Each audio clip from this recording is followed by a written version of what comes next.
पिता, पुत्र और पवित्र आत्मा के नाम पर आमीन। सभी को यीशु। आज हम संत लूकस का सुसमाचार अध्याय 4 का अध्ययन करेंगे। ईसा पवित्र आत्मा से परिपूर्ण होकर यरदन के तट से लौटे। उस समय आत्मा उन्हें निर्जन प्रदेश ले चला। वह 40 दिन वहाँ रहे और शैतान ने उनकी परीक्षा ली। ईसा ने उन दिनों कुछ भी नहीं खाया और इसके बाद उन्हें भूख लगी। तब शैतान ने उनसे कहा, यदि आप ईश्वर के पुत्र हैं तो इस पत्थर से कह दीजिए कि यह रोटी बन जाए। परंतु ईसा ने उत्तर दिया, लिखा है, मनुष्य रोटी से ही नहीं जीता है। फिर शैतान उन्हें ऊपर उठा ले गया और क्षण भर में संसार के सभी राज्य दिखाकर बोला, मैं आपको इन सभी राज्यों का अधिकार और इनका वैभव दे दूंगा। यह सब मुझे दे दिया गया है और मैं जिसको चाहता हूँ उसको ये देता हूँ। यदि आप मेरी आराधना करें तो ये सब आपको मिल जाएगा। पर ईसा ने उसे उत्तर दिया, लिखा है, अपने प्रभु ईश्वर की आराधना करो और केवल उसी की सेवा करो। तब शैतान ने उन्हें यरूशलेम ले जाकर मंदिर के शिखर पर खड़ा कर दिया और कहा, यदि आप ईश्वर के पुत्र हैं तो यहाँ से नीचे कूद जाइए, क्योंकि लिखा है, तुम्हारे विषय में वे अपने दूतों को आदेश देगा कि वह तुम्हारी रक्षा करें और वह तुम्हें अपने हाथों पर संभाल लेंगे कि कहीं तुम्हारे पैरों को पत्थर से चोट न लगे। ईसा ने उसे उत्तर दिया, यह भी कहा है, अपने प्रभु ईश्वर की परीक्षा मत लो। इस तरह सब प्रकार की परीक्षा लेने के बाद शैतान निश्चित समय पर लौटने के लिए ईसा के पास से चला गया।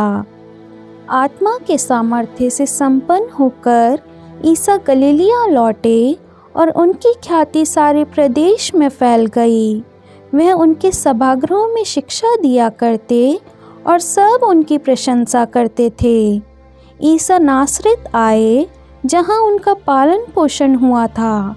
विश्राम के दिन वह अपनी आदत के अनुसार सभागृह गए। वह पढ़ने के लिए उठ खड़े हुए और उन्हें नबी इसाइयास की पुस्तक दी गई। पुस्तक खोलकर ईसा ने वह स्थान निकाला जहाँ लिखा है, प्रभु का आत्मा मुझ पर छाया रहता है, क्योंकि उसने मेरा अभिषेक किया है। उसने मुझे भेजा है जिससे मैं दरिद्रों को सुसमाचार सुनाऊं, बंदियों को मुक्ति का और अंधों को दृष्टिदान का संदेश दूं, दलितों को स्वतंत्र करूं और प्रभु के अनुग्रह का वर्ष घोषित करूं। ईसा ने पुस्तक बंद कर दी और वह उसे सेवक को देकर बैठ गए। सभागृह के सब लोगों की आंखें उन पर टिकी हुई थी। तब वह उनसे कहने लगे, धर्मग्रंथ का यह कथन आज तुम लोगों के सामने पूरा हो गया है। सब उनकी प्रशंसा करते रहे। वे उनके मनोहर शब्द सुनकर अचंभे में पड़ जाते और कहते थे, क्या यह यूसुफ का बेटा नहीं है? ईसा ने उनसे कहा, तुम लोग निश्चय ही मुझे ये कहावत सुना दोगे, वेद अपना ही इलाज करो।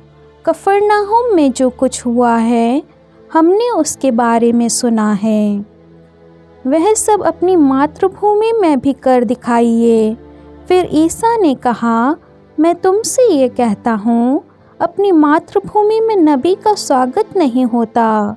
मैं तुम्हें विश्वास दिलाता हूँ कि जब एलियस के दिनों में 3.5 वर्षों तक पानी नहीं बरसा और सारे देश में घोर अकाल पड़ा था, तो उस समय इस्राएल में बहुत सी विधवाएं थीं। फिर भी एलियस उनमें किसी के पास नहीं भेजा गया। वह सीदोन के सरेप्ता की एक विधवा के पास ही भेजा गया था। और नबी एलिसियस के दिनों में इस्राएल में बहुत से कोढ़ी थे, फिर भी उनमें कोई नहीं, बल्कि सीरी नामक ही निरोग किया गया था। यह सुनकर सभागृह के सब लोग बहुत क्रुद्ध हो गए। वे उठ खड़े हुए और उन्होंने ईसा को नगर से बाहर निकाल दिया। उनका नगर जिस पहाड़ी पर बसा था, वे ईसा को उसकी चोटी तक ले गए ताकि उन्हें नीचे गिरा दें, परंतु वे उनके बीच से निकलकर चले गए। वे गलीलिया के कफरनाहुम नगर आए और विश्राम के दिन लोगों को शिक्षा दिया करते थे।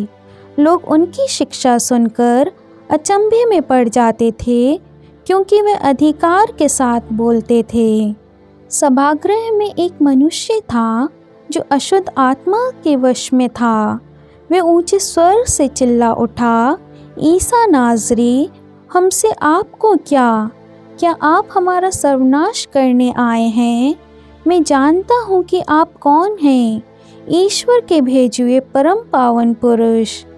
ईसा ने ये कहते हुए उसे डांटा, चुप रह, इस मनुष्य से बाहर निकल जा। अब दूत ने सबके देखते देखते उस मनुष्य को भूमि पर पटक दिया और उसकी कोई हानि किए बिना वह उससे बाहर निकल गया।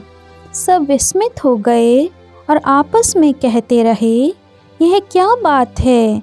वे अधिकार तथा सामर्थ्य के साथ अशुद्ध आत्माओं को आदेश देते हैं और वे निकल जाते हैं।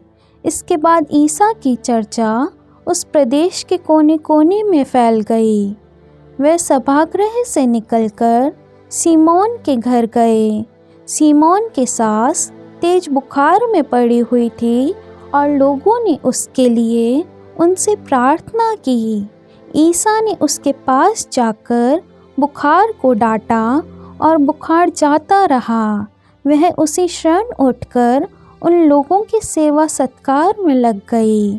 सूरज डूबने के बाद सब लोग नाना प्रकार की बीमारियों से पीड़ित अपने यहाँ के रोगियों को ईसा के पास ले आए। ईसा एक एक पर हाथ रखकर उन्हें चंगा करते थे।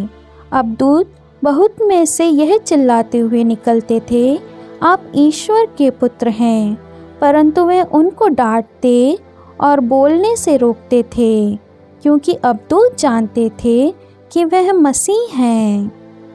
ईसा प्रातःकाल घर से निकलकर किसी एकांत स्थान में चले गए। लोग उनको खोजते खोजते उनके पास आए और अनुरोध करते रहे कि वह उनको छोड़कर नहीं जाएं।